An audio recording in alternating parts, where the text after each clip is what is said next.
All right, Sarah Morlock. All right, item number 3, SB 1033. Welcome back. No, thanks. For a little variety. Colleagues, should an individual work for 2 or more public employers, all of the various pension systems work together to fund that employee's retirement benefits. This has been a cooperative arrangement for over the years, but with the implementation of more aggressive retirement calculation formulas and earlier retirement ages, those employers at the beginning of the individual's career may be sharing a higher proportion of the benefits as the rate of salary increases exceeded reasonable actuarial assumptions. Consequently, some 30 years downstream, original employers may receive a sticker shock from those who had a stellar public career, resulting in higher than anticipated pension benefits. It could also be jolted from the strategy known as pension spiking. SB 1033 continues legislative efforts to provide an equitable apportionment of providing retirement benefits. For example, a small district hires and trains an employee who then becomes a manager for a jurisdiction that is larger or in a high-cost area. The smaller district should not have to subsidize a larger pension cost over and above its fair share. Using final compensation from an ensuing employer can affect the pension liability of prior employers. CalPERS is required to define what a significant increase is and to implement program changes so that an increase in actuarial liability is not borne by another contracting agency or agencies due to reciprocity. SB 1033 reaffirms this recommended strategy, one that has been approved in 2012, but more than 5 years later has not been concluded. The latest input deadline was just earlier this month, April 2nd, 2018. Colleagues, using a no better, no worse policy in dealing with this concern, SB 1033 affirms the need to assist municipalities who are funding in good faith from incurring a form of downstream spiking. Consequently, I respectfully ask for an aye vote.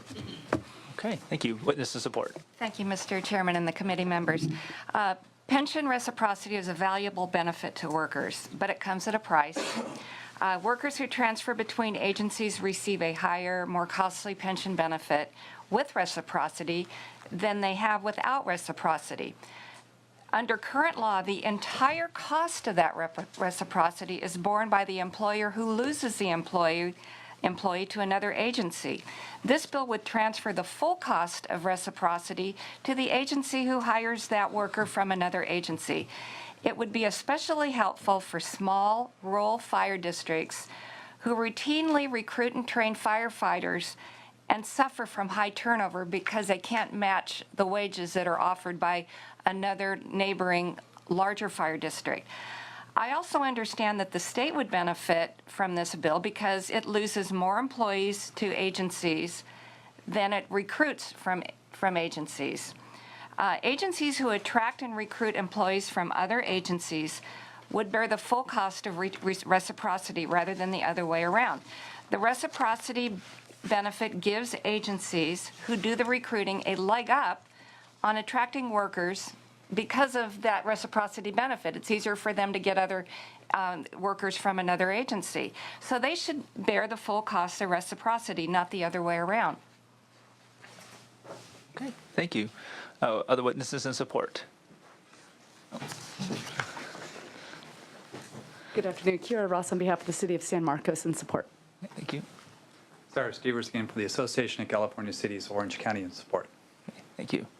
Okay, witnesses in opposition? Want to come up to the table?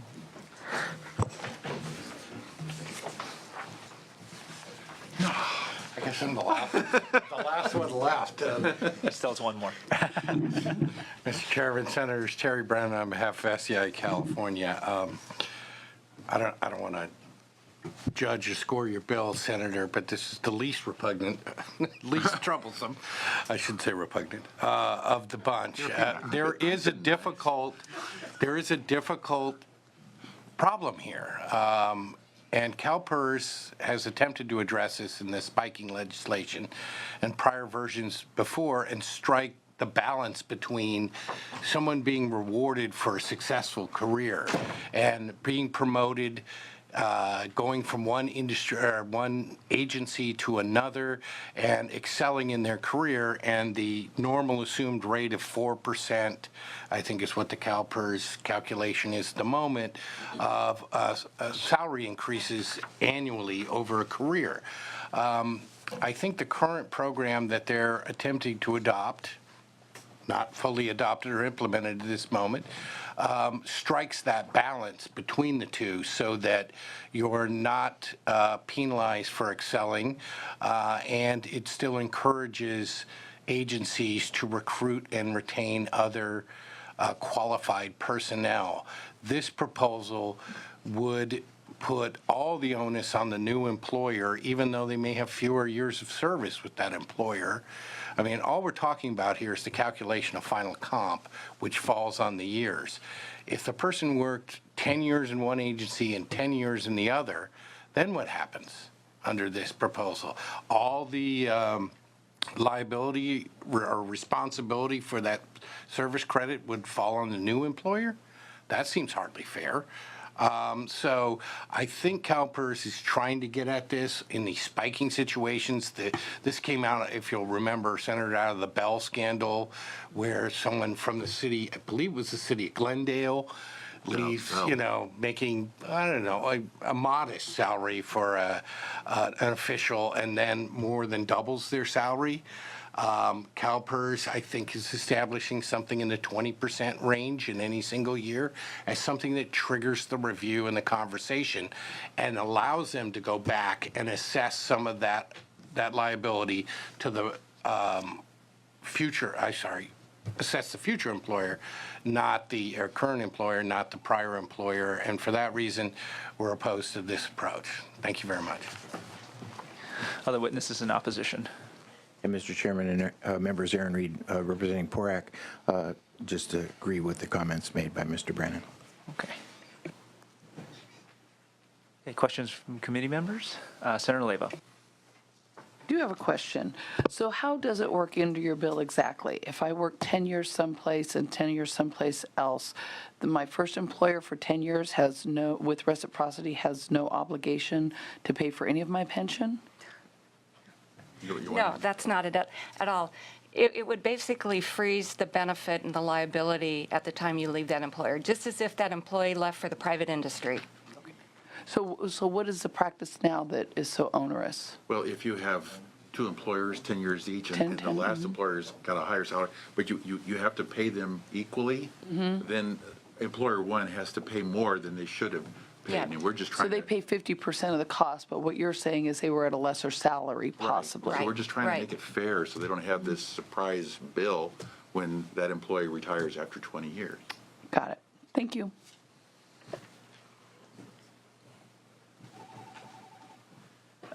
So I guess the question is, in drafting the bill here, have you had conversations with CalPERS about how you would make this work? Can you just? I've had conversations with Marcy Frost, but not specifically into the weeds. If I could say, Okay. I worked with Brown on PEPRA on that element related to reciprocity, and we left out, You said left out Brown, is that? yeah, Governor The Brown. governor, okay. Yeah, and we didn't go far enough. This would simplify the CalPERS effort on fixing reciprocity. This would greatly simplify the process.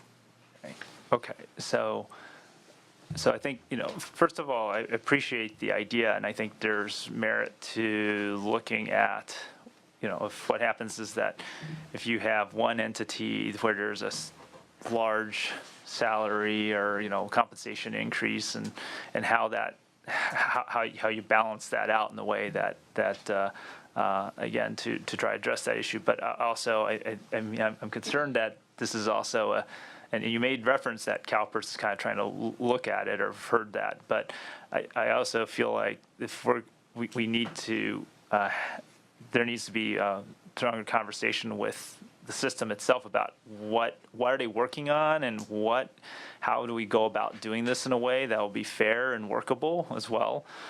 So I think that's because one of the things what we want to try to do is one of the advantages of CalPERS is retaining this idea that someone can start in one place and actually go and work.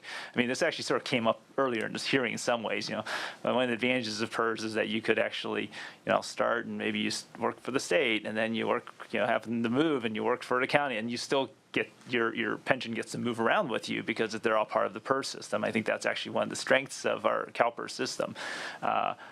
So in some senses, we'd like to try to protect that and make that continue to be available. Same time, I also hear what you're trying to address in the bill. What happens when you have, someone suddenly now moves to a place where the salary is a lot higher, and then they work there for 5 years and then they retire, right? And so, but their contribution originally was based on working, let's say, 15 years at some place was paid a lot less. So how do you balance out the liabilities in a way to be sure to use the system? So, I think that I was hoping I would heard that you've had some conversations with not just Marcy Frost, but with the staff at CalPERS about what they're doing and how that fits into that. And I have not had detailed conversations, but I have had talks with her. So I would say maybe we move the bill forward, and then I'll have a conversation with her before we bring it to the floor. Okay. You're welcome. Yeah, okay. So, no. Well, this is the policy committee, so I don't feel comfortable moving this forward today. Right now, I appreciate the idea that you're trying to raise, and I think we need to explore it more. But I think legislatively, probably the timing isn't that well. I think more conversations need to be had before we keep moving the bill forward. I'm not sure that that's happened enough in my mind, so maybe we can think about how we can continue to work on the issue, because I appreciate, the fact that you're trying to look at this. So with that, I think we'll look for a courtesy motion. I was going to ask, did you want to have a motion on it, or did you want to work with the chair? So door number 1 or door number 2, is that what you're saying? It's bad news either way, but I'm giving the opportunity. To be upfront, I think timing-wise, I'll take door number 2. Let's work together on this, because CalPERS is an agreement, and so what we want to do is to kind of encourage them to keep moving. What we're looking at is Senator Leyva, it's like if you've been working for the County of Orange and you're in a 37 Act, and then you go to CalPERS, and then they work together and trying to make sure that no better, no worse, that everyone is treated fairly. So, Mr. Chair, I'll take your suggestion. I'll work with you, and I'll work with the CalPERS staff, and let's see what we can craft. Let's talk I to don't know what our CalPERS. time and deadlines are, but In that case, I won't make a motion, and we'll move on to the next one. Then we'll hold the bill then in There it committee for is. right now. thank you. Okay, we'll hold the bill in committee right now Okay, with the agreement of let's the do author. Okay, all right, very good.